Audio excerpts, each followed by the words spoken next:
Hello. ஒரு car ஒன்று வாங்கினேன்.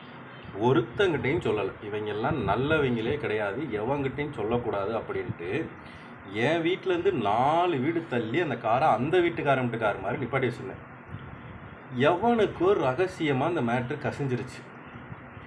என் வீட்லேயும் மந்திரிச்சு எலுமிச்சம்பழத்தை கொண்டாந்து போட்டு போயிடுறாங்க. எலுமிச்சம்பழம், தக்காளி, சின்ன எலும்பு துண்டு, இதை நாய் வேற தூக்கிக்கிட்டு நான் படுத்திருக்கையில் தலைமாட்டில் கொண்டாந்து போட்டு போயிடுது. அந்த கார் அங்கே நிற்கிது. அங்கேயும் போய் குங்குமத்தில் கோலம், விபூதியில் கோலம், 4 டயருக்குள்ளே எலுமிச்சம்பழத்தை வச்சுட்டு போயிடுறது, கண்ணாடியில் எதையாவது போட்டு விட்டு போயிடுறது, இப்படியே பண்ணுறாங்க.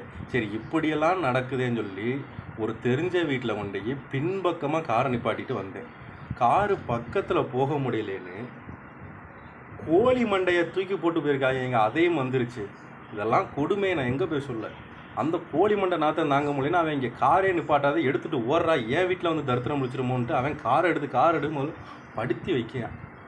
சரி, போட்டதான் போட்ட ஒரு நல்ல கோழி மண்டையாக போட்டியா? அது வீச்சா எடுத்த கோழி மண்டையாக இருக்குது. நெருங்க முடியல. அந்த மண்டையை எடுக்கிறதுக்கே தனியாக ஒரு ஆளை கூட்டிகிட்டு வந்தேன் 500 ரூபாய்க்கு சம்பளத்துக்கு. ஷோ, இவங்களுக்கு மத்தியில் நான் காரை ஓட்டி சம்பாதிக்க வேண்டியதே இல்லை. இந்த மாதிரி அள்ளி போட்டு நான் கடைசி அந்த காரை விற்றுருவேன் போல். இப்போ என்ன பண்ணுறதுன்னு தெரியல. இப்போ கார் என்ன கடல் கடந்து கொண்டா வைக்க முடியும்?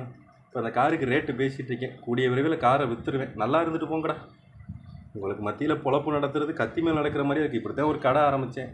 பொம்பளை பிள்ளைய வந்து சாப்பிடுது அப்படின்னு. என்ன மாப்பிள்ள, பொம்பளை பிள்ளைலாம் வருது, கடைசியாக பொம்பளை கேஸில் உள்ள வர போகிறேன். சொன்ன மாதிரியே போயிட்டேன்.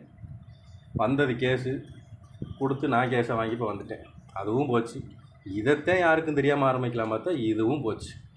இவங்களுக்கு மத்தியில் தொழில் பண்ணுறது ரொம்ப கஷ்டம். முதல்ல இந்த வீடியோ பார்த்து இதுக்கு என்ன செய்வன வைக்கிறாங்க, என்ன பண்ணிக்கிறீங்கன்னு தெரியல. அப்பப்போ வேறு என் ஃபோட்டோ வந்து ஸ்டேட்டஸ்லேருந்து எடுக்கிறாங்க, வீடியோலேருந்து எடுக்கிறாங்கிற நியூஸ் வந்துச்சு. எந்த ஊரில் எந்த இடத்துல இப்போ மலையாள மந்திரவாதி மந்திரிச்சிக்கிட்டு இருக்கான்னு தெரியல. மூக்கில் வேற ரத்தம் வர்ற மாதிரியும்